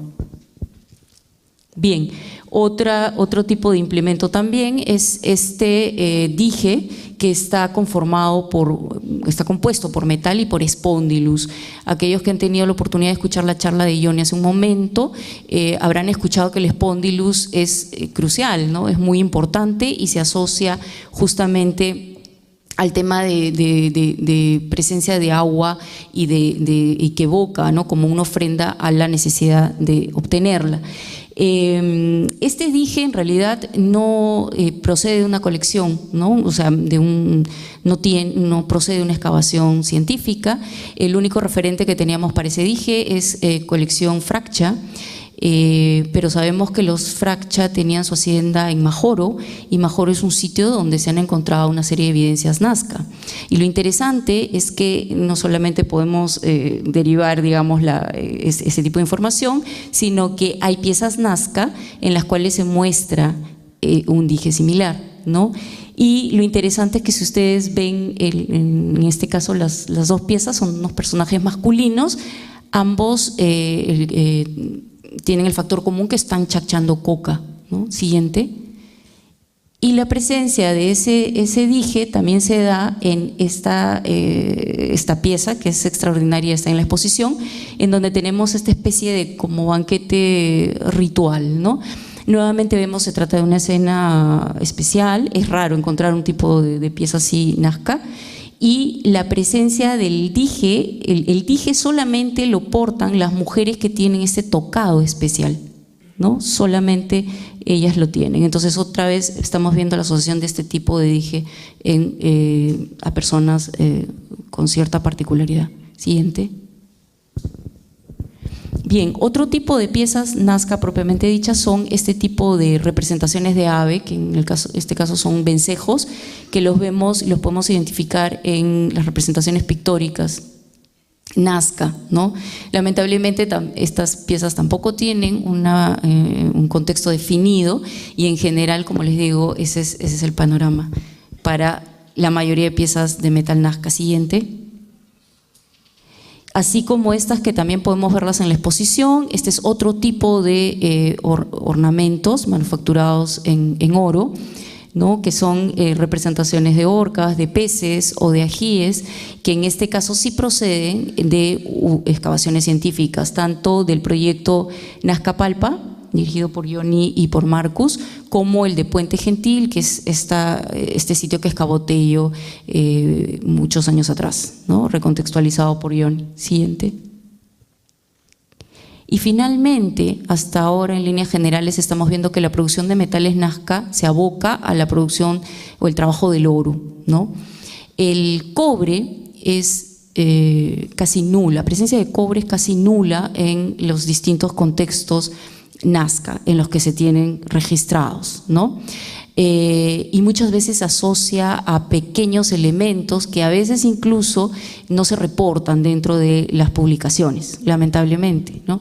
Pero no quería dejar de mencionar el caso de estos tupus, que sí tienen un contexto definido, proceden del proyecto Nazca Palpa, y que tienen una forma peculiar, ¿no? O sea, tienen esta forma triangular, y Pruls ya había identificado la presencia de tupus con similares características en estas piezas Nazca, ¿no? Y yo quiero que aprecien incluso que en la imagen que está en el extremo superior derecho se puede ver incluso hasta el detalle de cómo se inserta el tupu, que es un implemento que sirve para sujetar la vestimenta femenina, ¿no? Hasta ahora es un implemento que siempre aparece asociado a contextos femeninos porque es un utilitario para la vestimenta femenina.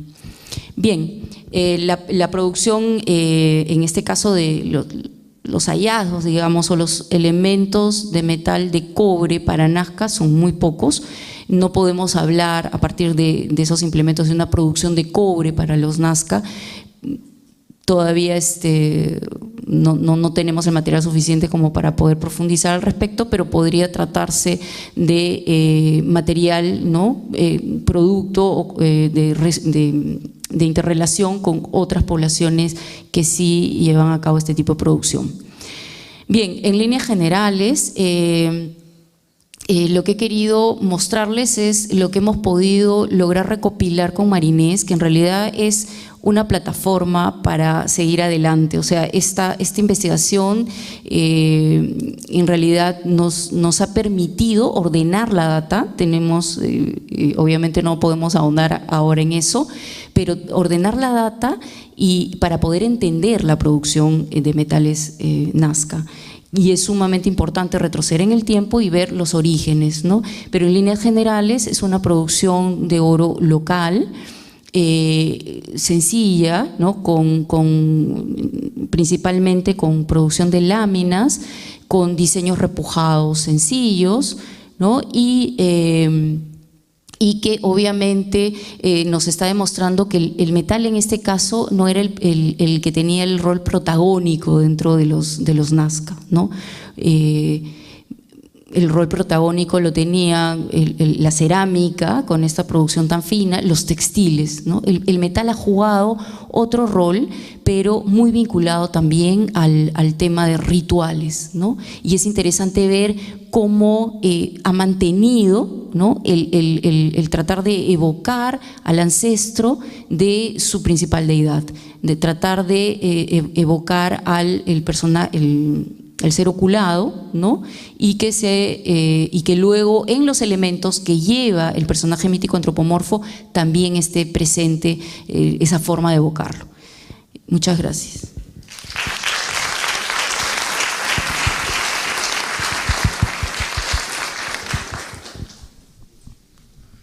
Aló. Gracias, Pame. Finalmente unos comentarios del doctor Krzysztof Makowski, amigo de la casa y colaborador de este proyecto. Gracias. Muchas gracias, Ceci. Bueno, como soy el último, me toca, creo, agradecer en nombre de los autores que no están ausentes y en nombre mío por esta aventura común, extraordinaria, por esta edición tan cuidada y todos estos esfuerzos increíbles que han dado fruto, exposición y el libro. ¿Y de qué quiero hablar? Quiero convencerles que tienen que ustedes leer el catálogo. Eso es mi idea, porque finalmente estamos en presentación de este catálogo. Y quizás primer punto breve, ¿por qué este catálogo y esta exposición es de algún modo diferente que las exposiciones a las cuales estamos acostumbrados en Perú y a veces también en otros países de América Latina? Bueno, ya quizás se dieron cuenta que exposición arranca de una encerrona de 2 días, de la mayoría, quizás no todos, los que han trabajado el tema. Eso es punto de partida. Otro aspecto interesante es que menos quizás claro, que en ella todo lo que se escribe y que se presenta está de algún modo amarrados a proyectos realizados varios años, mediano y largo plazo, empezado por proyecto pionero de Julio Cetello, continuando por proyecto de Dan Peters, que son varios años ya, ¿no es cierto?, en museo. Y obviamente el proyecto que ha brindado una especie de esqueleto conceptual de John Isla y Marcus Reindel, también cumple 25 años o 28, ya no me acuerdo, 20, pero por ahí va. Y eso es importante porque aprovecho para concientizar un poco. Cada día que el arqueólogo excava, se paga, de manera bastante simpática, es cierto, con por lo menos 3 a 5 días de laboratorio. O sea, si excavas un año, prepárate 5 años de laboratorio. El problema es que nadie te hace caso, el Ministerio de Cultura no lo entiende, y normalmente los sponsores tampoco. Bueno, aquí se pudo, ¿no es cierto? Y entonces todo lo que se excavó ha podido brindar base para la contextualización. Hablo de contextualización porque si verán ustedes tanto la exposición como catálogo, se darán cuenta, como por ejemplo la presentación tan evocativa de Pamela hace un momento, que los objetos que son aislados empiezan a tener familia, contexto, origen, función. Es la contextualización. Y esta contextualización es posible justamente cuando se cruza resultados de trabajo de arqueólogo en campo y en gabinete con todo este acervo patrimonial que recién ahí empieza a hablar, ¿no? Como lo que presentó Ann Peters, por ejemplo, en el caso de textiles. Bueno, pero hay otros resultados de los que quiero hablar. El hecho de que nos hemos reunido, de que nos hemos hablado de manera franca y documentada, ha hecho que las posiciones se han acercado. Entonces, ¿en qué nos hemos acercado? Por ejemplo, me da impresión, después de lectura, que nos hemos puesto de acuerdo acerca de una cronología relativa y absoluta de la cultura nazca en relación al Cahuachi y no solo. Entonces, ya no nos fastidia hablar de proto-nazca.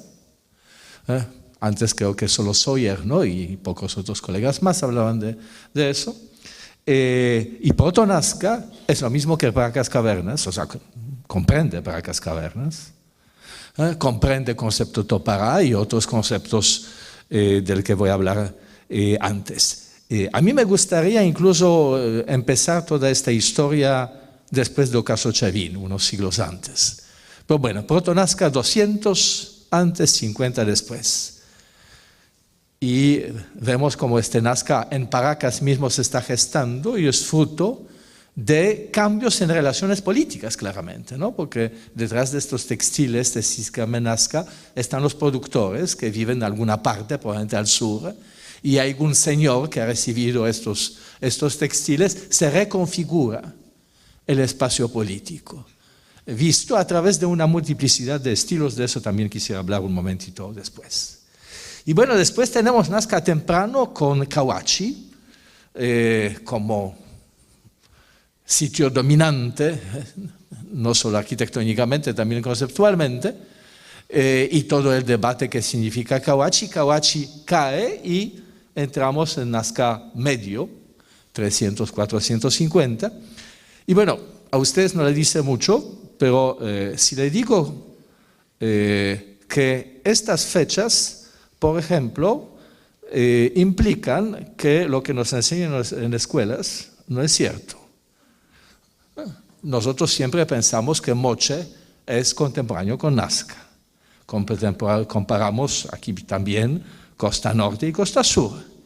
Y resulta que nuestras evidencias y nuestro debate sobre Nazca está de algún modo centrado en Nazca temprano, un poquito en Nazca medio, Nazca tardío se nos diluye, ¿no es cierto? Entonces nosotros construimos la imagen Nazca para los primeros 3 siglos de nuestra era. Imagen Moche lo construimos a partir de 300, pero en realidad a partir de 500, 600. Entonces, las sociedades que comparamos no son contemporáneos. Y es más, tienen procesos que van en direcciones opuestas. Obviamente no voy a hablar de eso porque no habíamos salido de esta ola por un mes, por lo menos, ¿no? Pero simplemente pensando en el grueso, hemos visto cómo esta riqueza iconográfica y estilística del comienzo se simplifica hacia Nazca tardío, desaparece la arquitectura monumental. Y en Moche es al revés. Empezamos de manera muy modesta y terminamos con Huaca del Sol, ¿no? Y Pampa Grande, y que nuestros colegas también ahora hacen problemas con la interpretación porque dicen que esta construcción no corresponde a la complejidad política que se pensaba antes, pero es un tema aparte.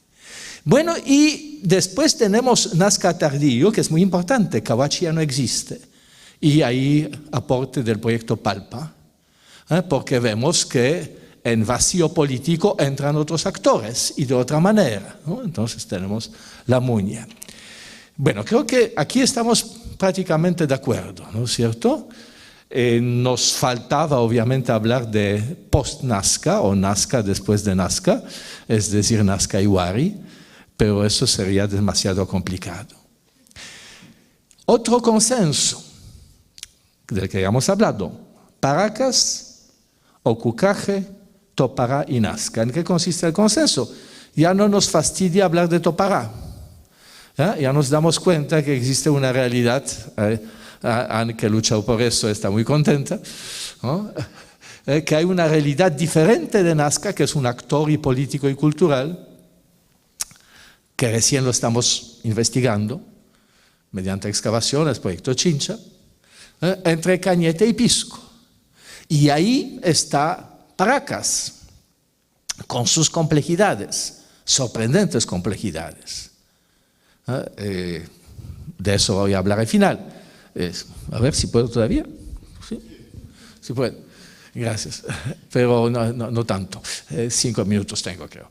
Y entonces, si pensamos en Paracas y comparamos comportamientos funerarios Nazca y Paracas, Paracas es algo que parece ser más complejo que lo que viene después, en términos de calidad, de ajuares, textiles, complejidad de relaciones, es algo diferente.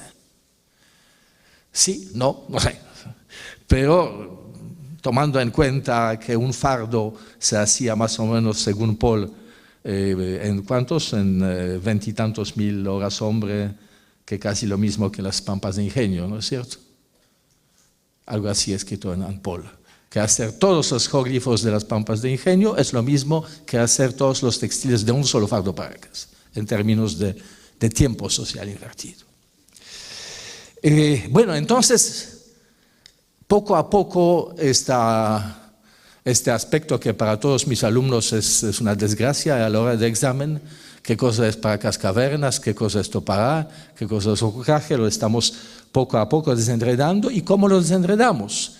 Porque ya no pensamos que las culturas son monolíticas y que uno nace con un estilo, sino puede ocurrir también eso, ¿no? Que estamos dentro de una tradición cultural muy fuerte. Pero muy a menudo es una negociación, es un discurso entre productores y tradiciones, y eso estamos poco a poco entendiendo. Bueno, cosa sorprendente, casi una bomba, ocurrió con los puquios, ¿no? En los 70s, creo, no, 70s o 80, Mónica Burns y David Fleming publicado un texto que obviamente todos los nazcólogos saltaron al cielo, porque dijeron que puquios no son Nazca, sino son Kanat. Es un sistema de riego que tenemos en Irán bien documentado y que desde Irán llega a España y de España podría llegar aquí. Bueno, Katharina Schreiber en este volumen pone paz en todo eso porque hay puquios Nazca, pero estos ojos de ventilación y el sistema que actualmente tenemos es probablemente del siglo XIX y viene de España. Entonces, ahí también hay un cambio. Y este cambio, todos estos cambios de pensar en metales finalmente laminado, de construir puquios, de hacer tejidos como parte de ceremonias fúnebres, por muchas mujeres y quizás hombres con diferente práctica, ¿no es cierto? En muchos casos. Todo eso rompe un esquema de complejidad social, porque hasta hace poco Muchos de nosotros hemos pensado en Nazca como en Moche, en una realidad urbana un poquito al estilo occidental, ¿no? Con señores en su kawachi, recluidos, artesanos a su servicio y estos pobres campesinos ahí martirizados en los campos, ¿no? Algo entre esclavismo y feudalismo en sus formas más explotadoras. La imagen que sale ahora es una imagen diferente, ¿no es cierto? Es una imagen de una sociedad compleja, jerarquizada, de parentesco, y no concentrado en aglomeraciones urbanas, sino todo lo contrario, dispersa y muy móvil. Móvil por diferentes razones, tanto para cultivar como pescar, como para ir y producir estos bienes para el Señor que va a ser sepultado, o ir a Kawachi en ciertas fechas y también producir muchas cosas que después van a ser redistribuidas. Y hay también de nuevo varias novedades de las que quiero hablar después. Pues justamente novedades. Novedad Nazca visto desde Paracas, Nazca que aparece poco a poco y se impone, novedad coexistencia de estilos, y efectivamente novedad este consenso acerca de una imagen social diferente. Pero las controversias, y con eso quiero casi terminar, se mantienen ciertas controversias. Desde mi punto de vista, por supuesto, ¿no? A veces estoy aislado, ¿no? en mi propia controversia. Aquí muy citado, amigo Patrick Carmichael utiliza un método muy venerable de análisis temático de la iconografía. Para utilizar este método hay que pensar que todas las artes figurativas de la humanidad tienen los mismos mecanismos y las mismas estructuras. Y que lo podemos analizar formalmente en tipos y detrás de cada tipo hay un significado. Entonces, por ejemplo, que existe la divinidad principal Nazca. No es que quiero entrar contigo con la polémica, es simplemente un ejemplo. Ahora, desde mi punto de vista, pensar así es como si un arqueólogo hubiese excavado Lima destrozada, ojalá no ocurra, por algún evento 500 años después, y encuentra esculturas en los parques y dice, esta sociedad tiene dos personajes importantes, personaje ecuestre y personaje busto. Y en iglesias se encuentra un personaje con halo, ¿no? Todos los santos. Entonces, para mí, esta idea que Carmichael desarrolla es una idea cómo nace y se transforma una convención, no una identidad. Desde mi punto de vista, esta deidad principal Nazca es más bien a menudo no deidad, sino más bien un oficiante, un sacerdote. Si no tiene orejitas de felino, se ve claramente que es humano. Si no tiene apéndices. En algunos casos es uno de diferentes deidades. Y tan diferentes que una puede tener partes corporales de un tiburón que los colegas de Estados Unidos lo llaman orca, ¿no es cierto? Otro puede ser más bien un felino, otro es picaflor, otro es halcón.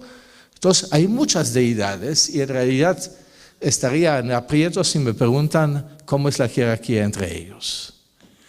Pero esta pequeña diferencia es una gran diferencia de complejidad y de tipo de sociedad que está detrás. Les cambiamos el mundo, ¿no? Les cambiamos la cosmovisión. Y para terminar de controversias, estructura social y poder. Bueno, así en términos bastante gruesos, tenemos dos polos opuestos, ¿no? Por un lado, sociedad clasista con élites distanciadas, ¿no? Esta idea de pirámides, señores, artesanos, campesinos. No hay posibilidad de tránsito entre uno y otro. Posición opuesta, por ejemplo, la de Donald Poole, ¿no? Nuestro común amigo, que ve más bien una realidad efectivamente jefatural, incluso con cargos que podrían ser asumidos temporalmente, justamente en este mismo Cahuachi. Entonces podríamos tener incluso dinámico, un poco como Frank Salomón para Huarochirí, ¿no? Es realmente cielo y tierra, blanco y negro, ¿no? Dos ideas opuestas. Pero nos acercamos. ¿Por qué nos acercamos? Porque creo que podríamos ponernos de acuerdo que Sociedad Nazca, como la Paracas, es una sociedad guerrera. Lo que no significa que todo el mundo todo el tiempo conquistan a alguien, sino el elemento de violencia, de corte de cabezas, de elementos de combate está presente en su cultura. Es un punto. El otro punto en el que estamos de acuerdo, que los objetos no se fabrican en barrios de artesanos especializados, ¿no es cierto? Sino casi todo, como en museos etnográficos. ¿No? Si vamos a un museo etnográfico, estas bellas piezas no han sido fabricadas en manufacturas de algún rey asirio, ¿no? Es otra escala de producción. Entonces estamos ahí de acuerdo, entonces que no necesariamente hay este tipo de estratificación que separa al productor del resto, ¿no? De la población. Y por otro lado, pensemos en diacronía, en pase del tiempo, para acercar nuestras posiciones. Punto de partida en Nazca, grandes recintos que excava Orefici de reunión, al lado cementerios. Se produce textiles, se produce cerámica. Esta cerámica no es de élite, como siempre decimos, sino es de todos, está hasta en la mina de Matita, ahí está la cerámica más fina, ahí se rompe. Entonces el acceso es bastante democrático desde nuestro punto de vista. Eso es el punto de partida. Pero algo pasa, Cahuachi cae y tenemos la muña. Y tenemos transformación del paisaje agrícola, los puquios, parece que los regímenes económicos autosuficientes, autárquicos priman. Aumenta, pensamos por la iconografía más que nada, la violencia. En todo caso, las cabezas cortadas, la sangre llena la iconografía. Se transforma la iconografía, se transforma la cerámica, las formas tradicionales, ceremoniales como el cuenco y la botella, quedan no sustituidos, pero complementados con todo el repertorio de formas de a diario, ¿no es cierto?, de cántaros. Ahí notamos que hay otro productor y otro usuario. Y entonces, para no pelearnos, podríamos decir que tenemos un punto de partida donde parece, no sabemos si las funciones políticas serán permanentes o eran por elección, pero lo que está más o menos claro que es un régimen inclusivo, un régimen donde acuden todos y todos se sienten parte de algo común. Obviamente podemos debatir si Nazca Sur respeta a Nazca Norte y al revés, cuáles son las relaciones políticas. Por eso es punto de partida. Pero esta situación se rompe después de la caída de Cahuachi y se transforma aún más en momentos de sequías en este siglo VII, VI y VII, fin de VI y VII, cuando las cartas políticas de nuevo empiezan a aparecer en la mesa en otra configuración. Bueno, ya no les quiero cansar más con mis visiones de Nazca, que espero que mis colegas comparten en parte o en totalidad, pero lo más positivo de todo eso, que hemos salido de esta experiencia muy amigos todos, muy interesados en leernos y hacer patria,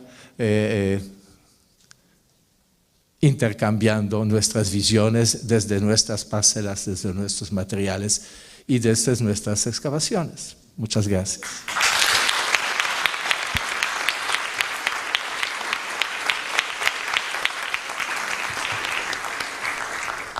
El próximo martes 22, para los que se han quedado interesados, vamos a tener al doctor Krzysztof Makowski aquí dando una conferencia magistral sobre iconografía nazca y probablemente aludiendo a ejemplos concretos que se presentan en esta exposición. Nos hemos excedido un poquito en el tiempo, tenemos espacio para 2 preguntas o comentarios. Esta pregunta es para Anne. Quería saber si tienen algo más que decir con respecto al ser ocular y su evolución al ser mítico, antropomórfico, porque se dice muy poco de él, no se muestra en muchísimas piezas, pero es muy poco lo que parecen saber. ¿Se podría añadir algo más, por favor? Siempre tengo opinión. Yo inclino mucho por la posición del doctor Makowski, en que yo veo que brota una convención que es un ser ocular, que a lo mejor en Paragas 8 haya sido un concepto unificado, pero que se diversifica y llega a ser un elemento que indica el poder o la supernaturalidad en muchos seres diferenciados. Y en los elementos de oro, yo tengo mucho que quisiera dialogar en eso, porque veo muchas referencias aves a partir y felinos, y hay mucho expresado en estas líneas, trazas, ¿no? Y entonces ahí nos está dando pautas. Existen referencias al sol. Yo sí creo que las figuras radiadas tengan una relación con el sol por su asociación con los colores, y los colores agrícolas sobre todo.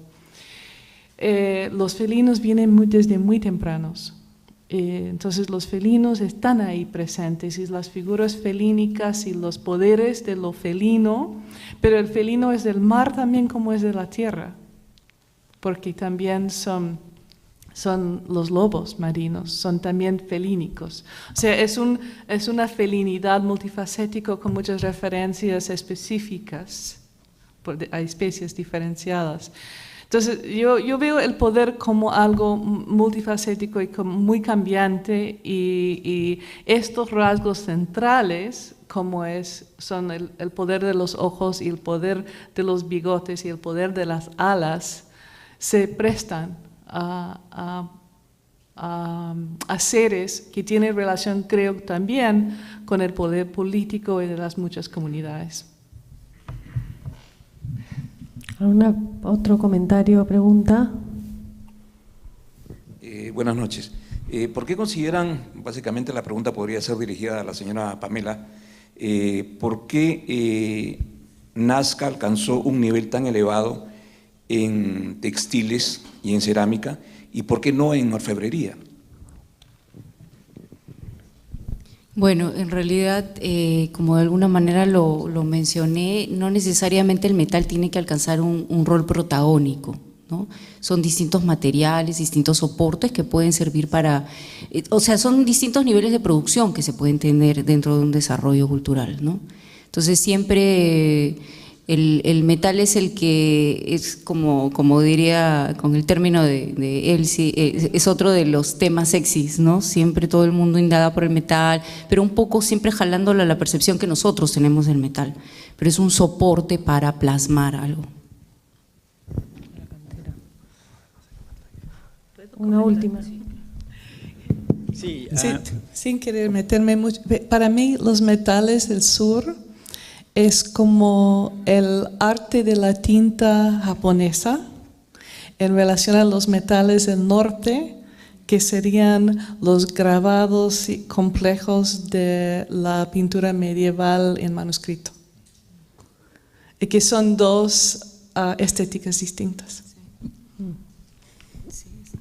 Sí, hay mucho debate en la antropología sobre el papel de la escritura. Las escrituras permiten a sociedades acumular memorias y reflexionar sobre su pasado. En estos tejidos, ¿hasta qué punto era como una biblioteca? Porque tenía muchos tejidos en circulación. ¿Hasta qué punto? Eso es un poco una especulación. Ellos podrían haber sido conscientes sobre su historia, porque tenían parte presente y toda una como biblioteca de tejidos. que podrían ayudarlos a acordar sobre cómo habían cambiado su cultura. Se puede ver eso a través de algunos elementos incorporados en los tejidos que estaban reflexionando, incorporando elementos de sus pasados. En la producción textil en Huaricayán no tenemos modelos, es decir, cada pieza es única, rediseñada. Entonces, para poder reproducir tanto técnicas como iconografía, tenía que haber observado los textiles. Entonces yo considero que los ritos ancestrales deben haber sido la biblioteca en que la gente podía observar, ver textiles famosos. Deben haber sido un tema de conversar, de viajar, de muy lejano para ver ese textil de tanto que se habla, porque esos textiles después se transforman y se rediseñan en una próxima generación. Entonces el material nos está hablando de algo. En Nazca se desarrolla muestrarios y se pueden reproducir exactamente las figuras, que nos habla de que el textil bordado específicamente, pero también tejido, cambia de su rol social en cierto sentido o de su forma de la organización de la producción. Buenas noches, una pregunta muy breve para el doctor Makowski. ¿Cuál fue el rol del factor político como variable para ponerse de acuerdo en el consenso que usted hace referencia, el consenso cronológico? Factor político, lo que pensamos nosotros sobre política, ¿en qué sentido? ¿Política académica? No, usted habló que, digamos, ha habido una evolución política y que esto ha influido. Entonces mi pregunta es cómo este aspecto político… No, cada uno de nosotros tiene en la mente una visión parecida o diferente de lo que es la sociedad del pasado. Y esta visión obviamente corresponde a lo que hemos leído, a veces tiene vínculo también con lo que creemos políticamente. Sin embargo, como somos investigadores de mente abierta, entonces hacemos también esto, lo que hay que hacer, es decir, la crítica de teorías a partir de las evidencias, para que las teorías efectivamente nos permiten describir de manera seria y sólida lo que tenemos en la mesa y en el campo. No sé si… Yo quiero agradecer de verdad a todos ustedes y a todos los colaboradores de la publicación que no están presentes, porque en realidad todos los diferentes tipos de investigación que ustedes hacen han servido de base y de plataforma para armar lo que Peter y yo presentamos en esta exposición, ¿no? Es realmente una satisfacción enorme ver la interacción del público y el interés. Les puedo decir desde ya que es la exposición más visitada que ha tenido el Mali en su historia. Estamos muy sorprendidos de la necesidad que tiene la gente de acceder a la información o a todas las investigaciones, porque si bien en la costa norte hay muchas investigaciones ocurriendo, en la costa sur también hay muchas investigaciones ocurriendo, pero por varias razones no se han podido concretar en proyectos más accesibles a un público general, ¿no? Cuando yo llegué al museo en el 2003 ya había un file que decía Exposición Nazca, pero eran tiempos muy difíciles económicamente para el museo y esa idea se fue postergando hasta que hoy día se ha podido materializar, ¿no? Les agradezco a todos ustedes por haber venido. Tenemos varias actividades en el marco de la exposición en las próximas semanas. Pueden revisar en la página web los diferentes tipos. Tenemos visitas guiadas, tenemos conferencias, tenemos conversaciones. Y la muestra va hasta el 1 de octubre. En principio estamos tratando de alargarla un poquito, pero depende de algunos factores que exceden a nuestra decisión. Y nada, muchísimas gracias por haber venido esta noche. Gracias.